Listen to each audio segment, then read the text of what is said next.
Alrighty then, today, this afternoon, I am going to make sausage and chicken jambalaya, Cajun style. It is very easy to make.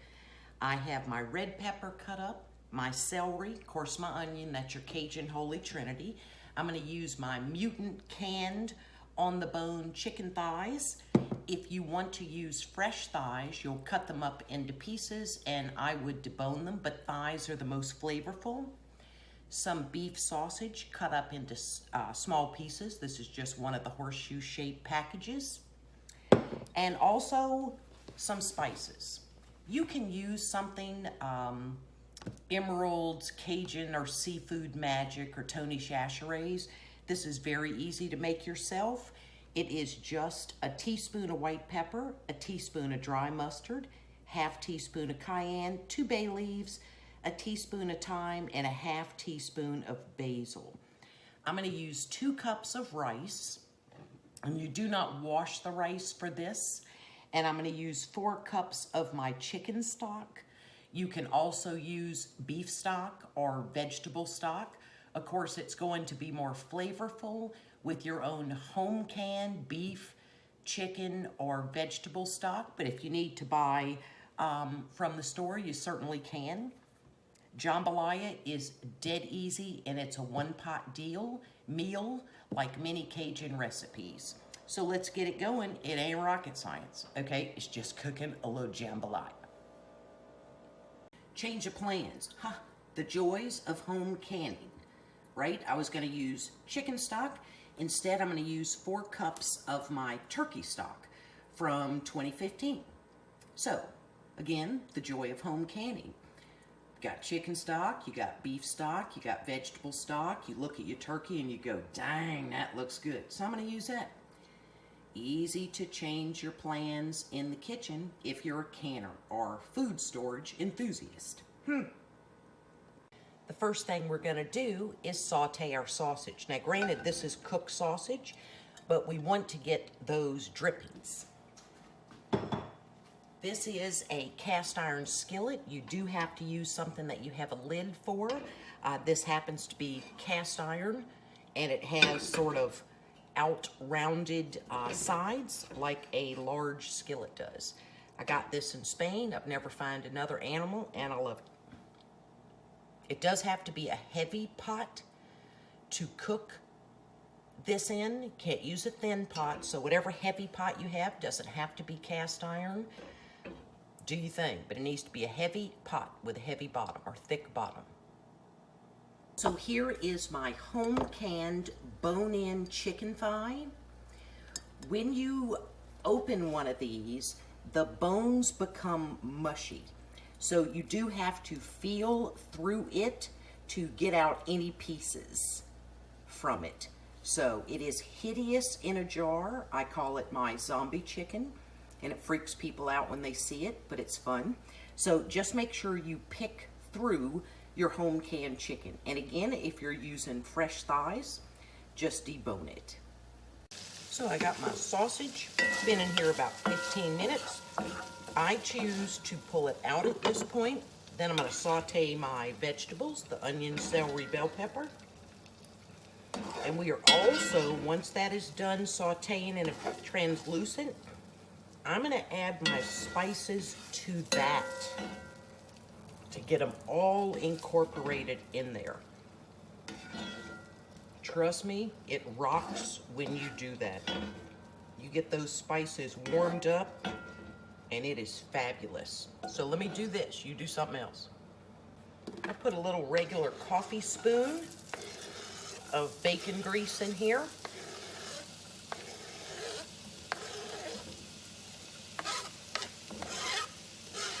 Still ain't hard, is it? Ooh, cooking's so hard. People send me emails. This ain't hard.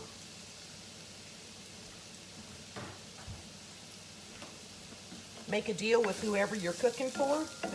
If you cook, they clean up. People who don't like to do all of that ain't got to do it.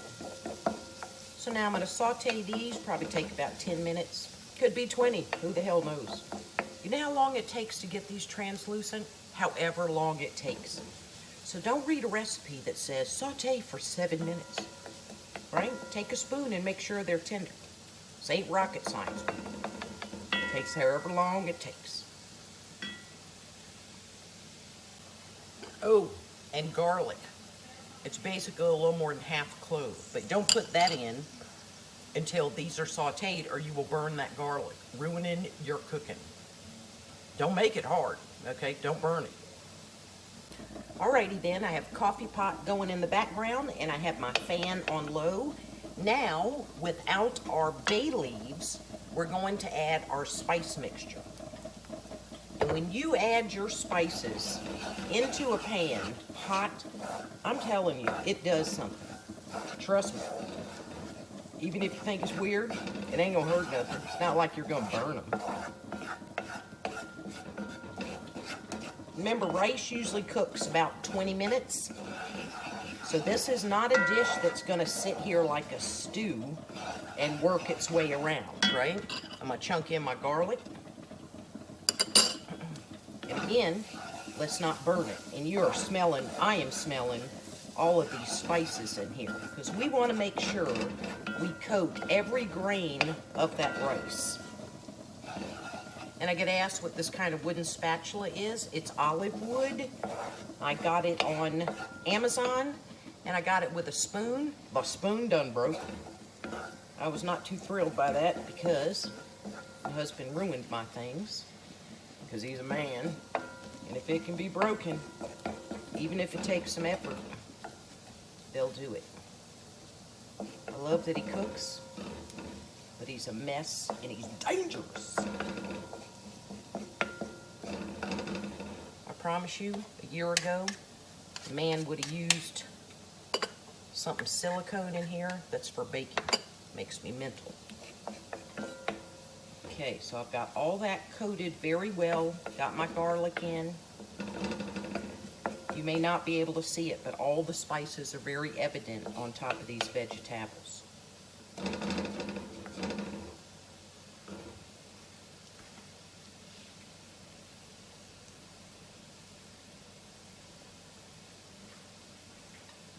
We're going to add our 2 cups of rice now. And remember, it has not been washed. You can't wash that in this. So let's get all these vegetables mixed in and those spices on these grains of rice. This is just long grain like a hatna, something like that. You can tell the rice that has nothing on it. And it will get a little whiter sitting here as it cooks. Become more vibrant in color. I don't know what that means, but it's true. So you can tell what is not covered in your onion, celery, bell pepper, garlic, and those spices we put in. Keep moving it around. And if you can notice, it's absorbed all the oil. It wasn't really a lot of oil, or bacon grease, and then the sausage drippings. So I like this large bottom pot, and then I can kind of spread this around.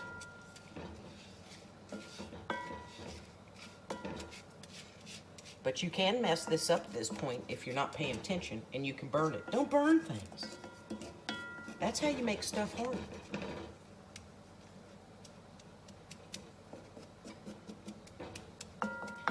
So remember, our turkey stock is going to cook this rice. So I'm not going to let it sit here long. Everything is well coated in this. There is no rice outstanding. I've seen people do this with cooked rice. I don't get that. No. So don't do that. Because that'd be a lot of work trying to get that. I don't know. No, just don't do it. Just cook jambalaya like it's been done forever. Okay, I'm gonna spread it out. Everything is coated. Oh my goodness, the spices smell fabulous.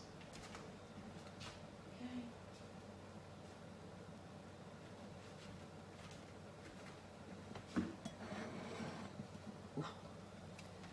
Now let's start adding our turkey stock. This is a beautiful stock, if I must say so myself. Check it out. That was a good little gobbler. remember, we got 2 cups of rice, so we need twice that in water or broth. Whoop, there it is.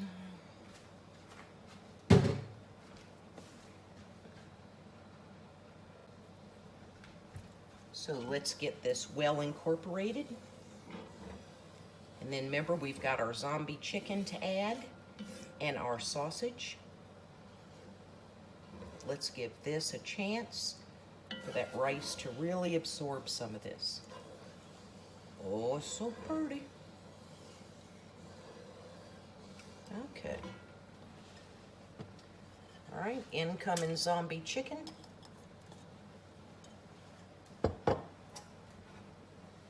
Incoming sausage.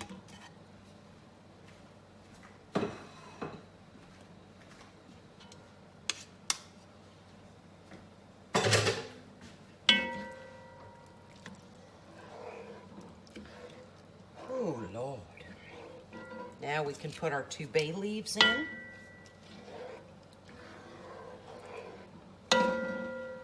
Just kind of flip things over. I'm going to crank my heat up because I want this to come to a boil.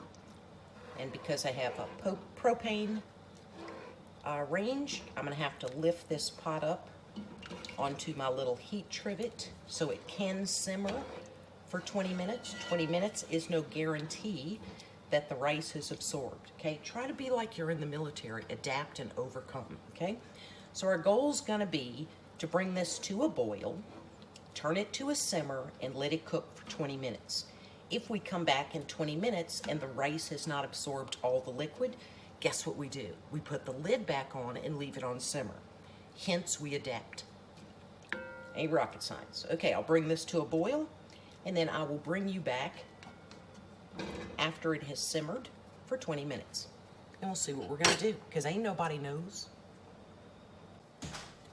Okay, 20 minutes has gone by, and let's see what's shaking. Oh, ooh, smell it. Okay, it has not absorbed all the water, so remember, we're going to adapt, and we're gonna let it cook more. Holy schmoly. This is a beautiful, beautiful thing.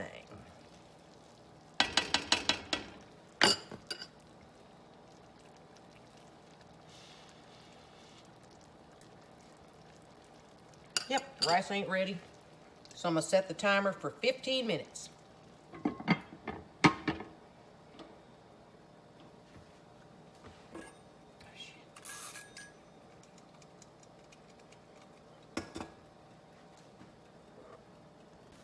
Alrighty then, 15 more minutes was the key, and this is a beautiful thing. So I'm gonna go ahead and turn the heat off because the rice has absorbed all that and is very tender. So let's try some of it. Ooh-wee. Alrighty then, you can see that almost every grain of rice is covered with those spices. And this is gonna be hot, like lava. So I'm gonna foo it. We got a little piece of zombie chicken. Wait, you're over here. A little piece of zombie chicken.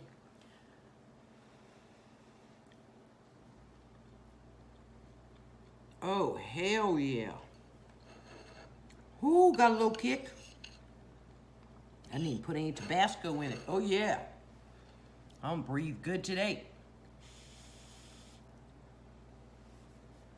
Okay, that is wicked good. That is fabulous jambalaya. Got some little spices on my sausage. Okay, freaking nailed that. Oh, Lord. That's a wee bit spicy. Could be a wee too much cayenne pepper in there, not sure. Okie doke. I grew up doing this, but on an outside open burner, you know, like you fry a turkey on, with a huge pot of it. And God knows how much rice my daddy put in there, but we would stir all day. So it was very difficult for me to shrink this down to something for like, you know, 2 people. But by George, I've done it. Zombie chicken. Oh yeah, nailed it. Make it. It ain't hard. And it's cheap. Onion, celery, bell pepper, garlic, some bacon grease, some beef sausage, some of my zombie home canned chicken on the bone canned, and some turkey stock. And this is good. Dang. I just rock that.